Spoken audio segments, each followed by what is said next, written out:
Welcome to the Floor Academy podcast. I'm your host, Kyle Hadeen, owner of Illustrious Hardwoods in Mesa, Arizona. With me this week is Julie Howell, a senior project manager at Commercial Flooring Services in Denver, Colorado. And we are going to be discussing assertiveness and soft skills.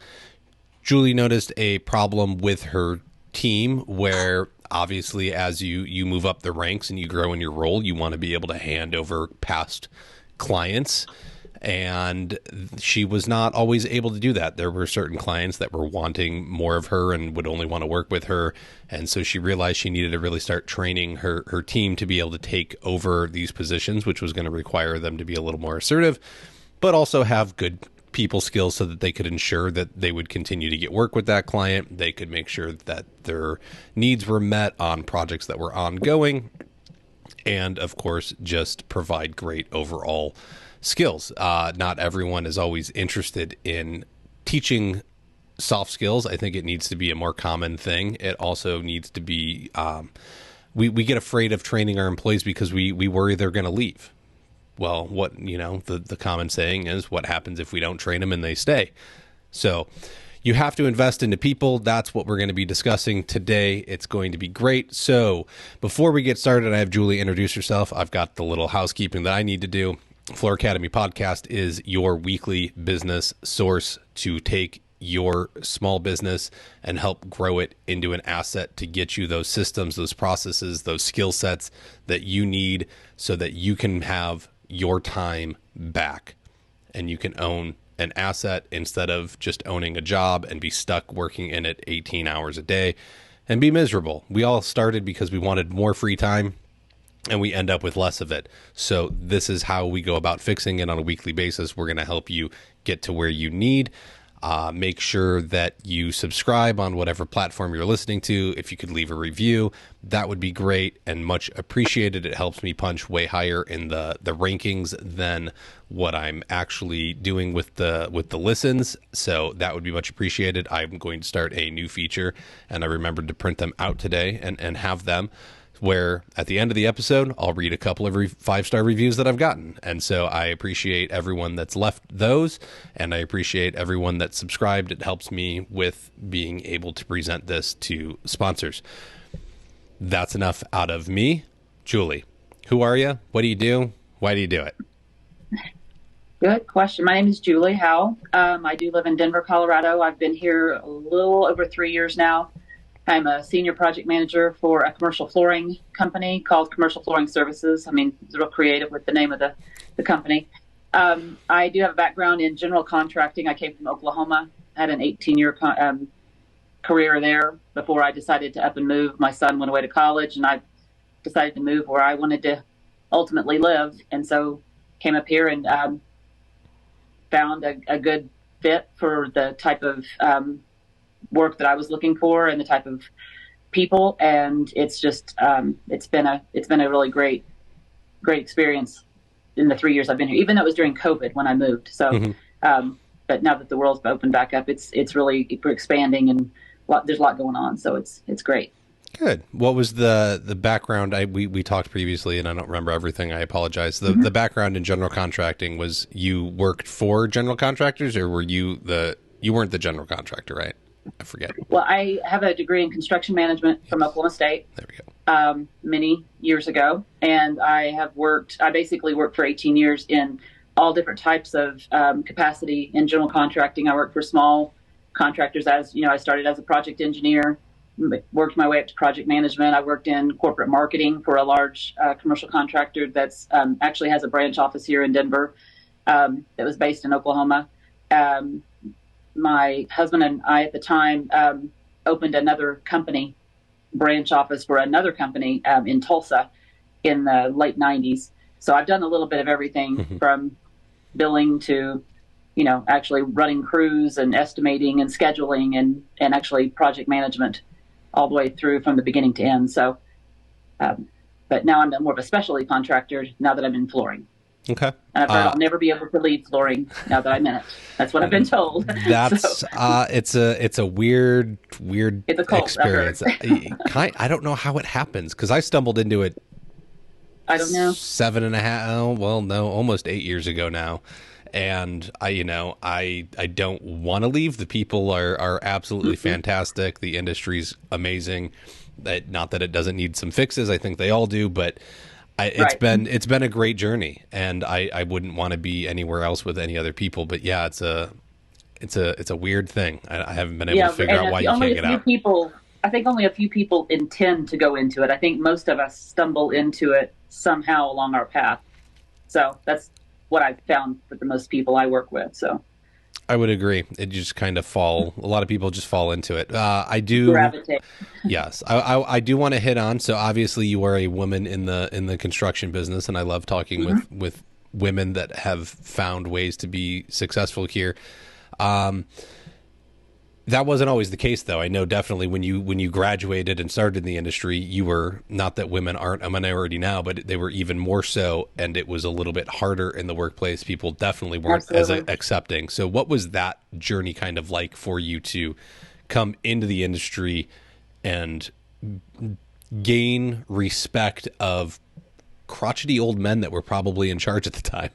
They were, and the field was a lot rougher back then than it is now. I mean, obviously when you come out as a 21, 22-year-old kid, and I think the first thing I did was I took the advice from another female who had been an alumni of our program that worked in Dallas, and she was really high up for Syntex Bateson, big general contractor in Dallas, and she came up and did several speeches, but you always end up over at one of the college bars afterwards with the speakers and, picking their brains about industry and things like that after they had spoken. And she gave a piece of advice that I think I've always kind of held close, was when you go out, don't pretend to know things that you don't. If you don't, own it, and find those mentors and reach out and let them know, ask them questions, let them know that you're interested, and they'll take you under their wing. And that's exactly what happened. I knew that I was green as grass when I came out. And I just asked a lot of questions, and I found a couple of those crotchety old superintendents who were, who'd been with the company for 30 years. And, when they were doing a concrete pour, I was asking all kinds of, questions about the process and what was happening, and could I be a part of it, and can I watch? And they welcomed every bit of it. So I think I was fortunate. I'm not saying that I didn't run into some challenges along the way with some people who, kind of put up some barriers to try to block me on some things, or, call me little sweetie or something like that. Didn't go over so well.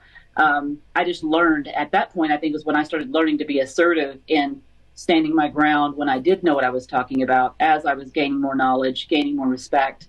And you don't have to be a jerk to let people know that they're out of place.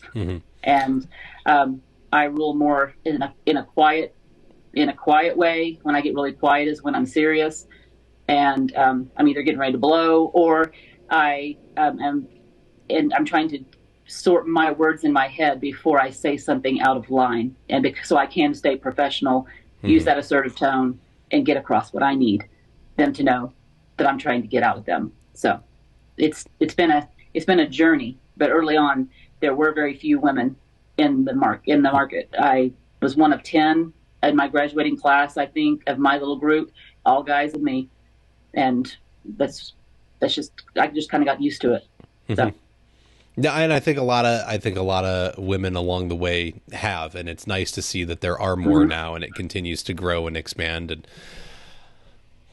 whatever you want to think, women should do this kind of work, or look, I'm not into that conversation. Go do whatever makes you happy, and do it well to the best of your ability. And so I like that you're talking about assertiveness, and it doesn't mean getting angry. I think a lot of people misunderstand what assertiveness is, and it's not coming in and getting aggressive and yelling at people. Exactly. It's being firm in a stance, but you don't have to yell to get your point across. And especially, it came up, and I was having a discussion with a friend. She reached out, and she had a contractor doing some stuff on a project that she wasn't happy with, and she was trying to tell him, like, look, this isn't to the quality that I expect with my clients, and it's not going to fly. It has to be fixed.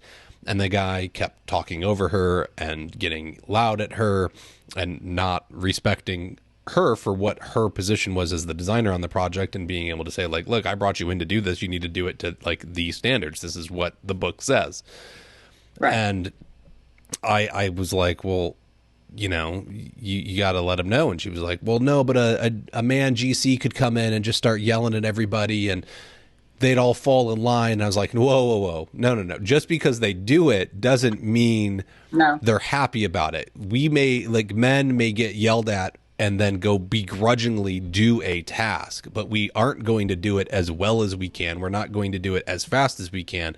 And we're definitely not going to be happy about it or have respect for the person that just came in and yelled at us. And so it's this interesting topic of how do we stand up for ourselves, but do it in a way where we're not getting aggressive, like you said, and we're not being rude. And so I want to work into that, and then how you're also teaching these skills to the younger employees at Commercial Flooring Services, and where that all kind of comes in with, once, like I said at the beginning, right? I know you're trying to kind of step out of some roles as you continue to grow, but it's always, it happens to everybody, especially owner operators, which are most of the audience here. Of you build a company and it's built around Kyle or Bob or George or Julie, and you have all these relationships and you try and step up and grow, and then they're like, no, but I need you. No. Sam over here can do just as well as me. Please talk. No, I need you. No, you don't. And so, right, exactly. I think you've been experiencing a little bit of that. Where did you even start realizing that these skills were going to be needed with the team that is underneath you?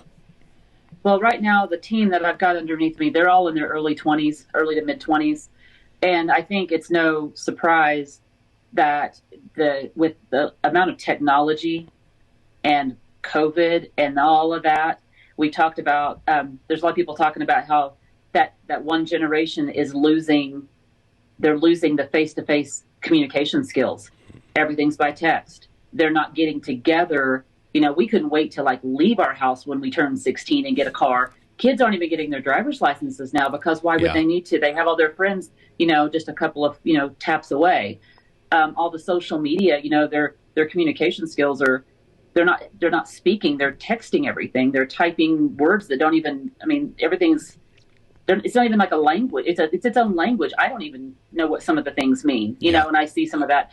And I think that there's just been a breakdown, and especially when these kids are getting actual, and I call it the big boy job, they're actually getting their first professional role. It's not a sandwich shop or, working at the golf course. It's actually working for a company and having to have professional conversations on the phone or in person, and seeing that they had just a lack of that. They were not really talking slang, I'm going to say, but it wasn't polished. It sounded like they were young kids that just didn't know what they were doing. So they might have all the knowledge in the world, but if you can't enunciate and you can't come across in a professional manner, and especially when things get contentious about something, they need to be able to figure out how to communicate with the right words, the right tone. And obviously there's a lot of conflict on construction projects, but they were running into issues where to get these contentious, our subcontractors that work for us calling in and yelling at them, or the superintendent's calling from the field and yelling if they don't have the right thing, or the warehouse manager, and they were just going, okay. They just were just being yes men. And I was like, no, that's not what we're trying to do. And so I've been putting them through little, we watch little videos, or I take, at the end of a week, we meet on Fridays at lunch, and I say, what happened this week? What could we work on? Tell me what happened. How could you handle that better? And then we, as a group, there's 4 of them, and then they all share ideas and conversations about how they either wrote it in an email. The soft skills also come across in emails. They have to write a professional email. It's not using curse words. It's not, there's just a difference. And initially I just assumed everybody knows all that. Well, not everybody knows what all I've learned in the 30 years I've been in the business. And so I've kind of taken a step back. I've asked them, what things do you want to see? You'll come sit with me while I'm on the phone, taking the phone calls, how I'm handling situations, or if I know that I've got a difficult conversation coming up, I'll relay how it all went and how it could have gone different had I approached it differently. And so, they're really absorbing all of the things we talk about. I mean, they're just like sponges, and they want to be better, and they can understand because they have prime examples of people that they deal with every day that are those aggressive type personalities. And they don't like talking to those people, but they have to figure out when I do have to talk to that person, because I'm going to have to for the next 6 months because we're on a project with them. How do I get myself ready for that call when I know that there's an issue? What do I need to do? Yeah. So yeah. More like thinking before you speak, or, just the little things like that. Yes, I think it's like you said, right? You take it for granted because you've got so many years of experience now that it comes to you. It's all second nature, and you don't think about it. And then once again, everyone's always saying, common sense isn't common sense anymore. Well, common sense has become common sense until you learn enough to know that this is how I have to act in this situation, or this is how I apply this skill to this situation. And so, sure, we need to teach them. I think what you pointed out of saying about, I went and asked them, what do you want to learn, is perfect, because it's not often that your boss comes to you and says, where am I lacking in teaching you what you need to know to be successful here? And I think that's a huge step to say, look, I don't know everything. Let's meet what do you need so that you feel you can be successful. And it doesn't matter if it's going to be a junior project manager, or the person that answers your phones for you, or it's a apprentice that you have coming on board.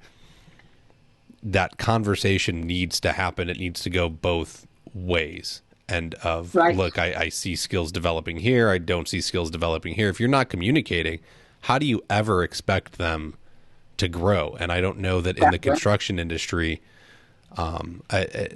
you've been around it longer than I have, but I think that most people are just like, if you don't know how to do it, then go figure it out. And look where that's gotten us with our skill sets in the flooring industry, especially on the installer side. Right. Absolutely. Yeah. And they've been very open with, there's a female, and there's two females and two males, and the females talk to me about, what do I do if I'm ever faced with somebody who's, doing the wolf whistling and all that kind of, and of course there's the one part of me that, turns into mama bear, and I'm like, you just tell me who it is and I'll go take care of, because I could go have that conversation with that person about respect, and that's not what we do. But when you're 25 or 22 and you walk out there, and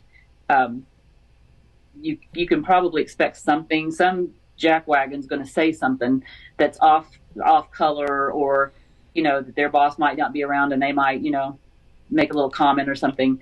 But I basically set it up for them. I said, I'm not telling you to take away your femininity, and don't I always tried to blend in. And I said, I feel like when I went out there, I didn't walk out with red lipstick and hair all curled and high heels. I mean, obviously you're not supposed to do that anyway, but when I go up, it's going to be a job site day, I almost have like my job site uniform. I'm wearing a black shirt and jeans and the work boots. I pull my hair back in a ponytail. If I have any lipstick on, I wipe it off. I don't wear nail polish. I take my jewelry off, and I look like I'm there to work. I'm not there to, catch anybody's attention. I'm not trying to attract attention. And that's something that I think that they both have taken to heart. They understand that they're there. They go into a job site to keep everybody focused. They don't want to be a distraction. So don't put yourself out there in that mode where you will distract. If you're a young girl, you're not going to be not noticed. You're going to be noticed anyway, but just don't bring more attention to yourself than you really should if you want to be taken seriously. Mm-hmm. I think that's great advice. What about now? I know that another female business owner that I know she does the same thing with you as the field. But if it's going to be like an office meeting, then, the hair gets done a little bit different outfit. Are you doing the same thing? If it's a professional, like office meeting, do you come? Oh, absolutely. Okay. Yeah, So then a little bit of femininity is coming out. Right. Yeah. I mean, I don't try to walk up there and just say, I've one of the things I try to tell them, I said, read your room. You got to know the audience you're going into. If you're going to have a meeting in a job site, dress for that. If you're going to have a meeting in a corporate office and you're presenting to the business owners, you're presenting a new project, then you dress accordingly based on the audience that you're going to be amongst during that time. And so I've asked them just to pay attention, like when they walk into different scenarios. I said, just look around, see what the temperature of that room is, and just think about how you need to adapt to that, so that you can be taken seriously in whichever position you're in. Yes. And so, sorry, I'm going to write down a note so I can use it later. This advice, this is not just for women, folks.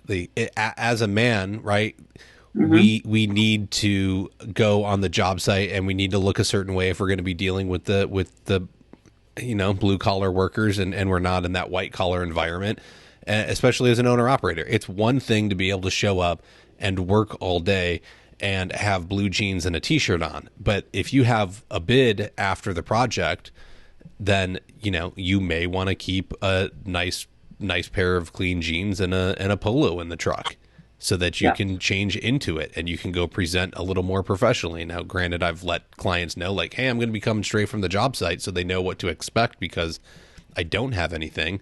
But there are certain expectations of how you should look in certain environments. Absolutely. And that's going to affect what people think of you. If you're pulling up and you're the stereotypical contractor with a dashboard full of receipts and, McDonald's lunch bags up there, and then cigarette packs are falling out of your door when you open it. And then you got holes in your jeans and caulking all over them, and ripped t-shirt. I can't take your bid seriously. No. So no. I think that this advice kind of goes both ways, and you need to dress for success. But especially with women, I like the advice. Yeah, and then the fact that we have that 3 of the employees we have that are in this position as job coordinator are 3 of them are our owners' children.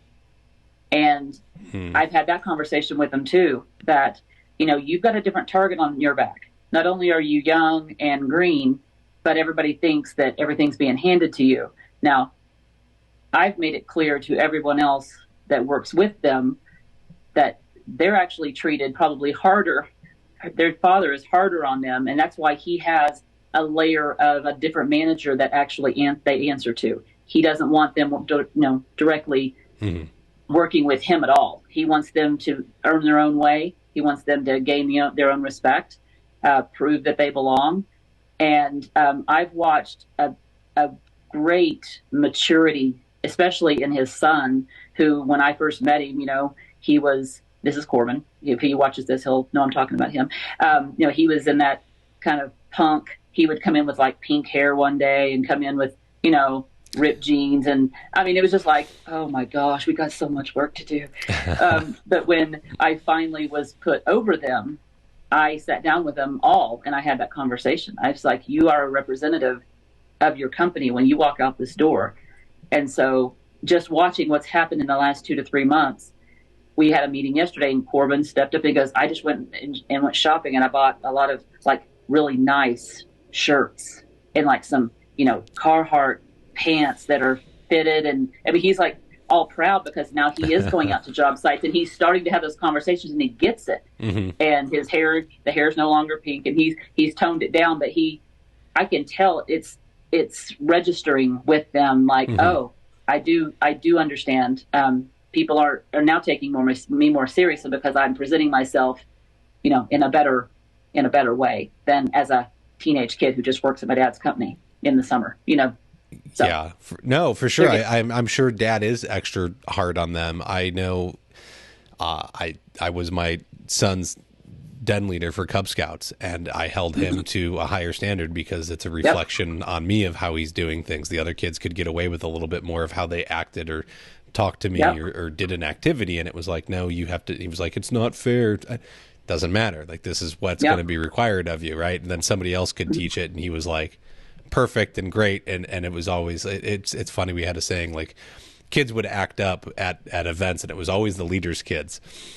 So, but they were probably all exactly the same. It was just the leaders like noticed their children acting up more, and we're just like, okay, we gotta tone this down. You can't have that. But I do like that, you had to go in, and I don't know that young kids get it a lot of times, that they do represent themselves outside of it, right? You can they just wear the shirt to work, right? If you put a company shirt on your 18 to 22-year-old apprentice, and they're going and they're picking up their case of beer after work, and they're out, smoking dope on the corner and talking to friends, like they're wearing your stuff everywhere, and that doesn't register with them. I think that's a great point to try and have that conversation with them and get them to see that, hey, man, that's mine. I built that, and you need to respect it too. You're part of this, and you represent it everywhere you go. If you want to go do things like that, go home, take it off, don't talk about it, and go do whatever you want. But otherwise, and then be yourself. Yeah, correct. Exactly. When you have that on, you are still representing this company no matter what. Right.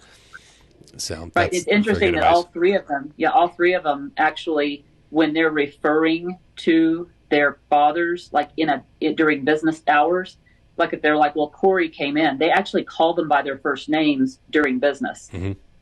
So, I mean, when they're just talking, they don't say, well, Dad said we had to do this, or they don't use that. They keep it separate, even at that level. And I think that makes a difference too, that people don't think it's like, well, Daddy said I could do that. It's nothing like that at all. So, and I think we just kind of set the stage for the professionalism while you're here, how you talk, how you dress, and how you address, your relatives that are, I mean, they have a good time, they have fun, but they are a professional in that mode. So, no, that's also, that's not the first company I've heard that does that. I listened to the Entree Leadership podcast from the Dave Ramsey group, and his kids have to do the exact same thing at the office. As it's Dave. And then off the clock, it can be Dad or whatever. But if it's business related, then you're going to talk to me like we're business people. And I think that's a great distinction. It's really hard. People complain all the time, I can't hire my friends that never work for me or what. Like, if you can't understand that there's work life and then there's like home life and fun life, this isn't going to work. And so you have to set those boundaries very, very early on and say, this is how it's going to work. And everyone's held to the same standards. And then I think it starts going. And so it's good that it was that way from, it sounds like pretty much the beginning for them. Look, you can come work here. Especially when I got involved with them, I was like, we've got to get a handle on this now. If you want to move forward and you want to move up without thinking people, not thinking people are looking at you like it was just handed to you. None of them want that. They say, well, I want to do this someday, but I know I'm not even close yet. I know I've got a lot to learn. They're all very humble, and I attribute that to their parents in their upbringing. But I also think that they're really taking this career seriously, and they know that in the future this company could potentially be handed over to them. And they want to be ready. They don't want it when they're 30 years old and be asked to run something and they don't have any experience. They say, you've got a lot to teach me. And so that's where we are. That's it. Well, it's just amazing to hear that they're so open-minded. Folks, look, there are good, and they're not like super young kids anymore, right? I'm assuming like mid to late 20s at this point. One's 27, one's 25, one's 23. Okay. So look, there's good young kids out there apparently, okay? You can find them. They can come work for you. Don't stop telling me they're all lazy and don't want to do anything. It's a lie. They're out there. There's plenty of companies that have lots of young employees doing it. I think it comes down to how we present the opportunities in the trades personally, and we do a very poor job of making it look appealing and showing that there's actual advancement opportunities within this industry. It's right. You can come be a flooring installer and be miserable, and then you're going to need knee surgery and have no money. Boy, sign me up. That sounds thrilling. That's not the way it is. There's so much more to it. I'm going to interrupt us here real quick, and then we will come back. We will continue this, and I know you went out recently with one of them and had, you taught them that meetings aren't always the meeting that they think it is. And so I want to kind of dig into how we can show people that there's more going on than what's apparent. But before we get there, GoBoard is engineered for durability, yet up to 80% lighter than cement boards. Easy to cut and handle, it can be cut on site, right where it's installed, using a basic utility knife without crumbling or disintegrating. Best of all, the waterproofing is built in. GoBoard half-inch thick 48 by 64 panels are now available. Ask your supplier to bring it on for you. Visit www.jm.com/GoBoard for more information. Those new boards, perfect for tub surrounds. They are designed for it. Don't even think twice about using them. If you're looking for a powerful and convenient solution to streamline your flooring estimates, look no further than our cloud-based virtual estimating software. With this innovative tool, you'll be able to create detailed and accurate estimates in real time, right from the job site or your office. Collaborate with your team, manage projects, and access all of the information you need to make informed decisions all in one place. Whether you're a seasoned professional or just starting out, the software will help you get ahead in the flooring industry. Try it today and see the difference Virtual Estimates Now can make. Check out the link in the show notes to demo the program or visit estimates.flooracademypod.com. Okay, Julie, you recently went out onto a job site. You needed to go see a client, and the meeting happened, and obviously you covered some things about what was actually going on. But in our previous conversation, at the end of it, your trainee, essentially, or person that's learning the skills you want them to learn, was like, "Oh, that meeting wasn't anything about what we came here for," and I think it was about carpet or it was something. But fill us in, because I think this is a really interesting way to train and kind of let them put, they have to connect the points from A to Z on their own while observing what's going on. And so you're not just giving everything away. You're treating them with an amount of respect of like, look, you're observant and smart, and I want you to figure this out on your own. Right. Right. We have a large client in a big facility, and we had priced a really large contract. And I hadn't heard anything about what was going on. So I was wanting to get information without acting like that was the only reason I was there. It just so happened that he called me and asked me to come out and meet him on site to do something completely separate on a different area of the building, just a measure. And normally I would have called one of the other coordinators, and I would have said, "Hey, do you have time? If you're over there, can you stop by and measure these 2 rooms, take some photos and send them back to me so I can put a price together?" But instead, I chose to go out on my own. I took one of them with me, and I just said, if I ask you to help me measure, do that. I said, but otherwise just listen. And so anyway, I always try to keep a little bit of personal conversation going on along while we're trying to get the scope of what they're looking for, and asking about his family and things like that, just to kind of soften that part of it. And then the conversation, I just waited for that little door to crack. And as soon as he made some comment about, well, I said, "What about colors? What are you thinking here?" And he's like, "Well, I don't know that I want to have the architect get involved to spec 2 rooms of carpet." He goes, "I just want to stay in the same color scheme as the new blah blah blah project." And I was like, "Okay, perfect." I said, "Well, I'll go pull the specs up again and take a look, and we'll find some things that work for you." And I was like, "Well, speaking of that," and I just segued right into it, and I was able to drop the questions I needed to ask and get some information I needed, and just kind of work the conversation to really just dig in with the client direct about what was really going on. And so when we walked out, she looked at me and goes, "Oh my gosh, the measuring only took like 5 minutes, and you spent like 30 minutes with him getting all types of information." And I was like, "Yes, that's how you do it." So, and it didn't look like I was there to get that information. It all just worked into the conversation. And so it helped a lot with positioning what our next step needed to be and who we needed to get involved to try to get ahead of the game so we could get back in into the swing of the conversations with the contractor that was on site. So it worked out. Well, I don't think that's a skill you can teach, to be honest. Like you can talk about it, right? Like, well, wait for a moment, and when they bring it up, then you can kind of start trying to inquire. But I think that really is something that you almost need to see happen in real life. Yep. To understand how to be subtle about it, to not make it look like I just want your business. And exactly. Obviously you do, but that's not all you're after. You do enjoy the relationship. You enjoy hearing about the family, I'm sure, at this point, and following up and having that relationship grow. But you can't just come out and attack them, right? Well, hey, what about that project, right? We can go look and figure out what you're using over there. I'll just order some extra. We'll throw it down in here. Wow, what a turn off. Like, I really want to work with you now. So exactly.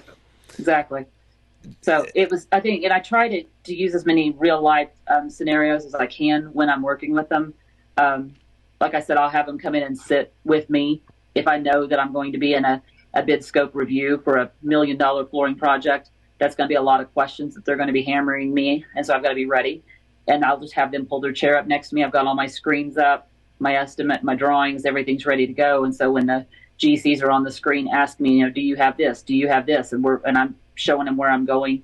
I said, you don't say anything, just listen, just watch. And this is the type of stuff that you're going to be doing someday, but I just want you to be aware that this is a piece of preparing for that to go to contract, and why you got to be prepared for these meetings, and what all you have to have ready, at your fingertips, so that you're not, turning around looking for something in a file cabinet or something, or in a folder on your screen. You've got everything pulled up, ready to go. So, but it's live time. They're hearing real conversations. They're hearing real banter, and I always try to develop some kind of rapport with those teams when I'm starting brand new projects, because if you can get off on the right foot with them, get them all the answers they need, it's going to be a lot smoother than if you don't. So just trying to teach them all that type of stuff before they ever get to that. So maybe one day when they're faced with that, they look back and go, oh yeah, I remember a conversation that they had, or I remember her talking about that or something. So, well, it's not just me. I try to put them in front of anybody that is willing to sit with them, and so they can see the different styles. There's so many different types of project managers out there. I have a different way of talking to them than the guy down the hall. So I want to take what you like, what I do. There's some things I do that you don't jive with, and figure out your style. So I'm not trying to say I'm dictating step A, B, C, D, E, F, and you have to say it this way, and you have to read it like this off the script. It's not like that. Our business is so fluid. I say it all the time, construction is like 150 shades of gray. There is no black and white in our business. Very little. Just the accounting office is the black and white part, but the rest of us, it's almost like a living being, a project, and so many different parts, moving parts.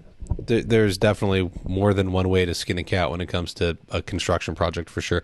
I like that you're saying you'll bring them in and sit them down and let them observe, and obviously they have their own job, which has a role and demands on them, but essentially this sounds like you have built in that this is now part of their job, whereas a lot of people, I think, would look at them sitting in on a meeting is a complete useless waste of time, because now they're not being productive. And I think that's a lot of it's a big mistake that I think is made within the construction industry, especially within contracting businesses, of I have to have people doing something all the time because it's the only way my company's going to get ahead.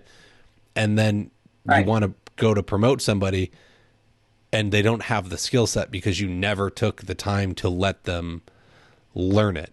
And so is this actually something that you've built in now, that, there's a few hours a week where I understand there's going to be dead time. So this is a long-term investment. The commercial flooring services has that mindset. Right. Absolutely. And in fact, we had like as we all do, we had material vendors that want to sign up, come in, show the new product offerings, talk about their, environmental things that they're doing with their backings and all this, and a lot of the PMs, we've heard it 100 times, but it's on the calendar. We're there. I actually went in and grabbed the three of them and I said, I want you all to be in this meeting and I want the estimators to come in too. It's not just the PM sitting there. So they all come in and they're sitting down at the end of the table, all kind of in a little clump. And there was one other girl who just started with us who is doing more time cards, scheduling and all this, but she sits right there with the coordinator. She's actively, it's an active flowing because they give her the information to put into the schedule.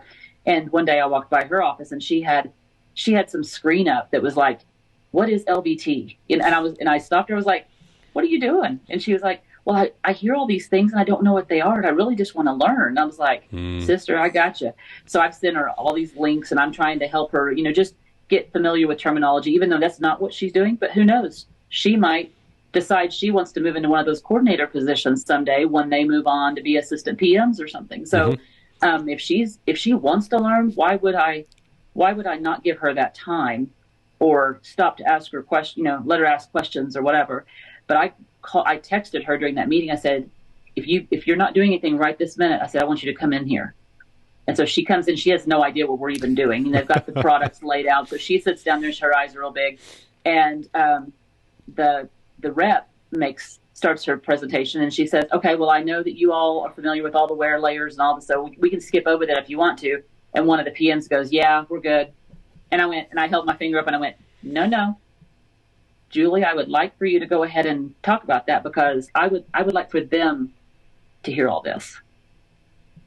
And she's like, absolutely. And I'm sure he was over there just going, so that I was like, if you want to step out and, don't want to sit through the rest of this, you don't have to, mister. But we've got people in here who want to learn and we've got someone with all the knowledge who's ready to teach them. Let them all be a part of that. It's 30 minutes. Yeah, no, I mean, look, it's a long-term investment. I think that's a lot of companies miss that is if I take 30 minutes now, that saves me hours and hours later when I don't have to explain it over and over again. That frees up my time because you now have a better understanding of what it is. And I just heard the interview that came out last week with Sean Monet. Their front office admin, she was answering phones for them for like 9 months. And the person that was in charge of the commercial roofing business like up and quit that was like running that. And she was like, they didn't know who they were going to hire or bring in. And she was like, oh, I'm interested. I want to do it. She hadn't even been there that long, but she was like, no, I want to do this. You never know where someone's going to come from or who wants to be promoted within your company. And so if we're not feeding them and investing into them and showing them that there's growth opportunities available, it's no wonder these folks leave these, installation companies because there's no advancement opportunities. When you're told that this is why I hate the term helper. I can't stand it. Wow. I get to go be your helper. That sounds like I have a great place to get to in life. Exactly. What you aspire to take out trash You're at the bottom. Correct. You're at the bottom. But there's nowhere to go. At least apprentice. Like I understand that there's steps to take so I can become a journeyman. And I know that's more of a union term and whatnot, but come up with something in your company that labels them as like, okay, look, man, you get to be at this level and then you learn these skills and you do this and then you can go here and here and here. Right. Have those conversations too. I'm sure those conversations are happening at your company where, not only do the owner's kids know that there's advancement opportunities available to them and one day they may be able to own the company or one of them and the other ones may not have an interest in owning, however that pans out. But somebody answering the phones right now probably understands that if they come to you and say, I'd like to be able to become a project manager, what does that look like? You'll lay that out for them. And I don't know that a lot of this podcast is geared more towards installation companies and the hands-on contractor. I don't see a lot of companies with an actual plan like that because it's two guys. It's the owner and then there's, the apprentice and where does he go? And they're not teaching them anything to be able to step back. And that's what I really love about what you have going on there is you're like, look, I want to work my way out of a job so that I can only have the 30,000 foot view. Right. That's what it takes. There's a lot of people out there who are scared to train anybody because they're afraid they'll take their job. And I've been wired since a very young age that you always want to be looking back with your hand and helping bring somebody up behind you, because as soon as you can train somebody up to take your job, then that opens you up for something else. And that it's another one of those mentalities that I just thought everybody felt like that, until I got into business and really saw all the different personalities. And it's not like that. You have people who are so worried that someone's going to, do something better than them. And I say it all the time. I said, a leader does not tell people what to do. They empower others to do the best job that they can do. And you shouldn't want to be in leadership to be the boss, just to tell people what to do. You should be looking for the team that does things better than you do in all the different areas, and surround yourself with a good team. And I feel like that's what we're building right now. I agree with that. I've recently heard something where, the standard org chart starts with owner, president, whatever you want to call it at top CEO. And then there's like, it goes down in a pyramid shape, and it's the guys at the bottom that are supporting the whole company up, right? It doesn't matter if they're answering phones or they stock shelves at a grocery store, whatever it is, right? All the littlest guys are at the bottom of the pyramid. And they were like, I don't like it. I'm going to flip it upside down. And I think that's what's missing in a lot of companies is that CEO needs to be supporting the tiers under him, training, investing in it, so that the pyramid can work in reverse, which is going to take a lot more effort, a lot more investing in people, a lot more training and understanding, so that everyone can continue to support each other. But that way you can start pulling people towards the bottom and replacing them, and it all stays stable, which is a much better way of going about it. That's a good way of looking at it. I like that too. I think it even goes down to the fact of going back kind of to the soft skills. I make it a point to go around the office throughout the week, even if I've got a pile of things on my desk that I can't even find my way through. But I'll take a few minutes and I'll stop in to a couple of the other employees and just have like a regular conversation with them. Let them, because a lot of them, there's a lot of companies that have people that just don't feel heard. They don't feel seen. They come in the morning, they sit down, they clock in, they start processing their paperwork, and they don't feel like they're part of the whole. They hear all the stuff that's going on out there, but they're not a piece of that, but they're a very important part of the organization. And after speaking with a few of them just on a regular basis, you can kind of tell that they seem to, I don't even know what the word I'm trying to use. They feel like they're more of a part of the team. They just feel more like included. And everybody gets so busy doing their day-to-day stuff that they forget about some of that personal side that you still need to take a minute and kind of water the flowers that are in the garden that aren't the big bush, the big plant. They're the supporting cast needs to be lifted up too. And felt like, thank you so much for helping me out with that order the other day. And I know it was last minute, and I appreciate what you did. And it goes miles. Yes. Having a healthy culture is very important, and actually being about people and interested in them, because that's who you have working for you. They're not robots, folks. They're people. And so we need to be interested in, I don't want to be friends with anybody from work. Once again, it comes down to, can we separate that this is work and this is home life, and we can do things outside if we need to and have fun. But yes, I think showing an interest, and as a company grows, like, I don't expect, I worked for the Big Brown package delivery company, and I didn't expect the CEO to come and find me as I was unloading a trailer to get the packages to where they needed to go next and talk to me. Right. But I did expect my manager to come and talk to me, or maybe my manager's manager, and have some kind of conversation, right? There's levels to it. And as the company grows, you may have to remove yourself some, right? And so I think if the higher up you go, the less you're going to reach, but you need to instill this into your management team so that they know, okay, I have these people under me and I need to be able to communicate with them and get to know them. At least somebody above is noticing me and seeing me and learning about me and finding the skills, right? You saw that the lady at the front that works with the other project managers was learning terms, and you were like, oh, well, let's get her in here to the meeting. That goes a long, long way in her feeling like she's part of the company and included, and, you know, you want to see her grow and succeed, as opposed to, well, that's none of your business. You don't need to know. You just put time cards in. Stop. Whoa. Great. Now she feels not valued at all and wants to quit. Right. And she's going to go work for someone else who says, oh, you like that? You want to learn more? Okay, come on. Let's go along this journey and see where it takes us. Right. Right, for sure. And I think I learned a long time ago, too, when I worked for a large corporate office, and I was in the corporate office in Tulsa. I had the opportunity to take a position in corporate marketing because I could talk the talk of, you know, the construction terminology. I knew what I was talking about, but I could also stand in front of a group of people and present things. I had an artistic side, so I was able to put RFPs together that were, you know, eye-catching and all that. So it was kind of a crossover. I did that for a couple of years, so it was a little different thing. It was got out of the field and did something a little different, but it was a big part of the pre-construction part.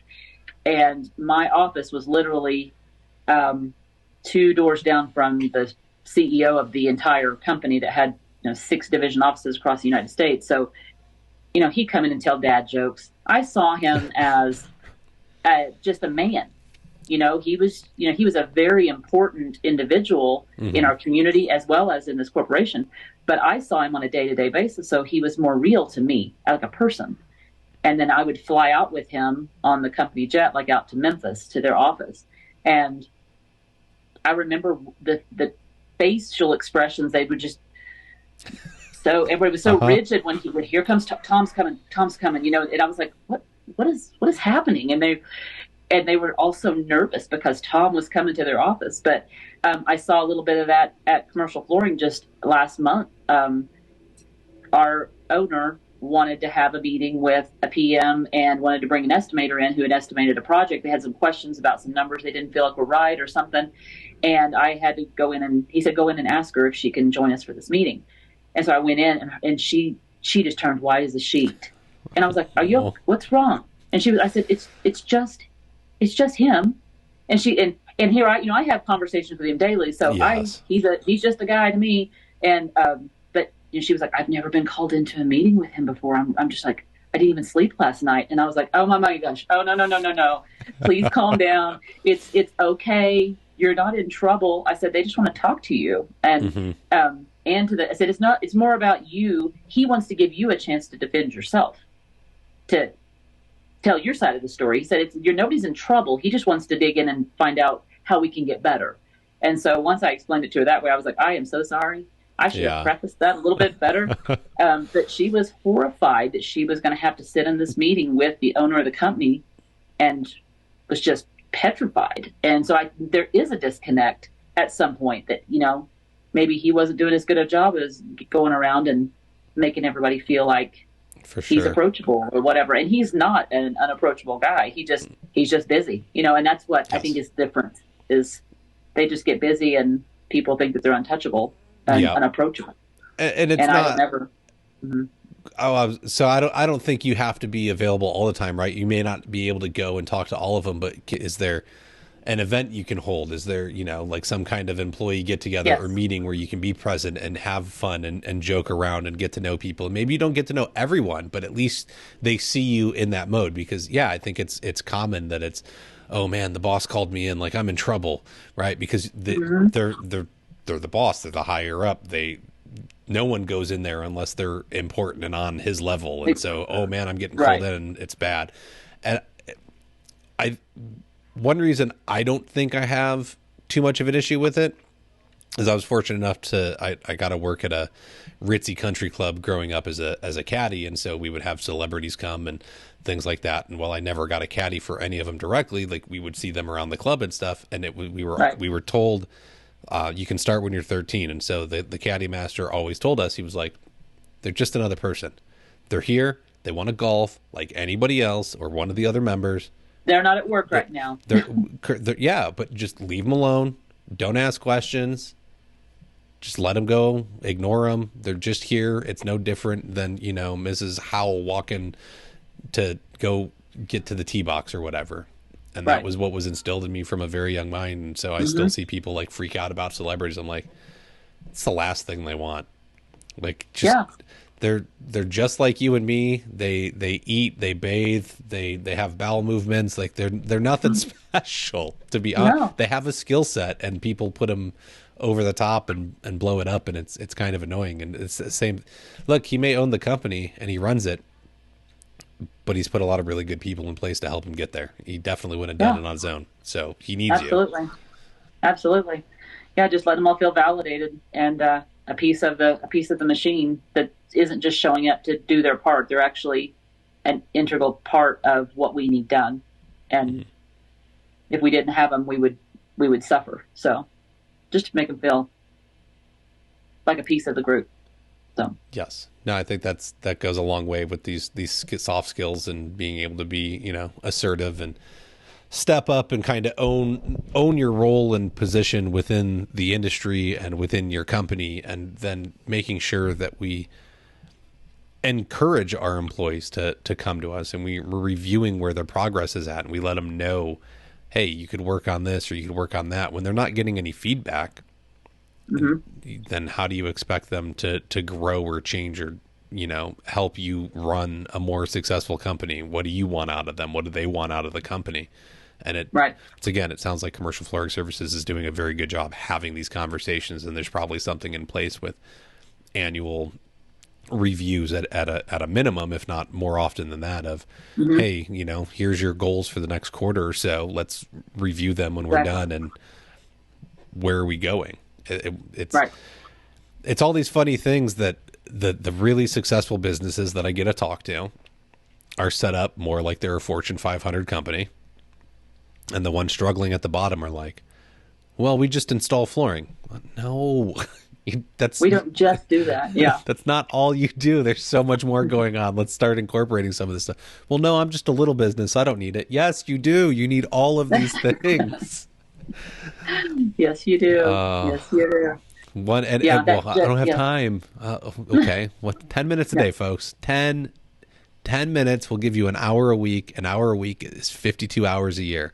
If you work on the back end of your business 10 minutes a day, that's 52 hours of back end work a year. What a difference you can have. Absolutely. Oh my goodness. Absolutely. All right, Julie, is there anything we didn't hit on that we should have hit on within this conversation, or any like last minute thoughts? I think about the only thing that you mentioned something earlier that I think kind of reminded me when you were talking about being just an installer.